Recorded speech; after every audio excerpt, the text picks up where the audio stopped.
Yo, magandang umaga pala sa inyo. Pahinga muna pala ako sa biyahe at ako'y mamamalengke. Napakaganda ng sikat ng araw. Sarap sa balat. So yun, mamamalengke na nga muna pala ako.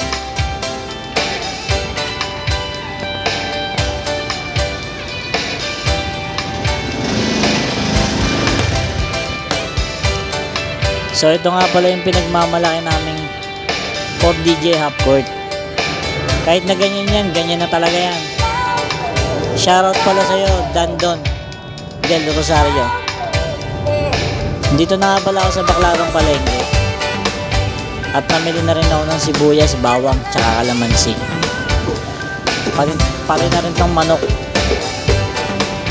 Dahil chicken adobo, alayola yung lulutuin ko. Sisimplehan ko lang. Pauwi na nga pala ako. Ito na nga pala yung binili kong manok.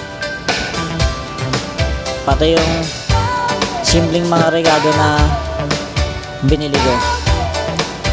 Mag-iiwan na nga pala ako ng sibuyas tsaka tong bawang.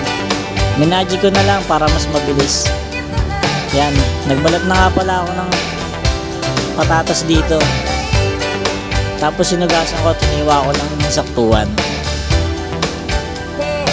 Naghiwa na rin ako ng kalamansi rito at piniga ko. Dahil isa sa mga ihahalo ko yan. Isa sa mga magpapasarap yan. Yan nga pala yung mga hiniwa ko. At nagsalang na nga pala ako ng mantika rito. Dahil mainit na yung kawali. Sinalang ko na rin tong sibuyas tsaka bawang. Yan, minekos-mekos ko lang para di masunog yung bawang, syempre. Sinalang ko na rin yung manok dito. Mekos-mekos lang ulit.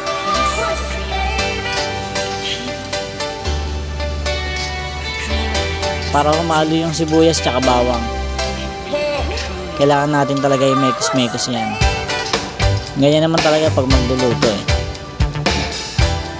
Sinalang ko na rin tong paminta. Naglagay na rin ako ng magic sarap.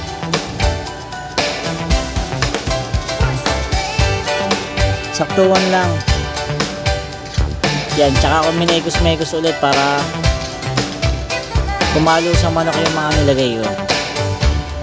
Mekos-mekos lang ulit mga par.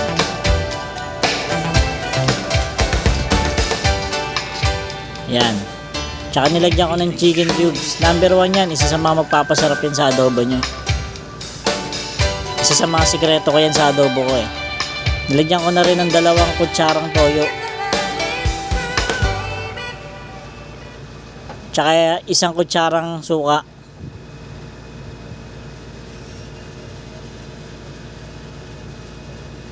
Saktuang sabaw lang mga par. Sinama ko na rin tong kalamansi.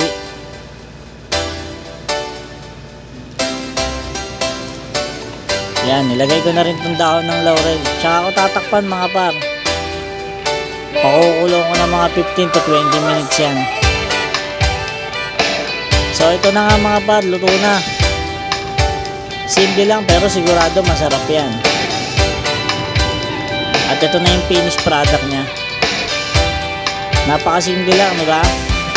Ganun lang ako simple mag-adobo eh. Chicken adobo alayola. Yun lang mga par. Love you.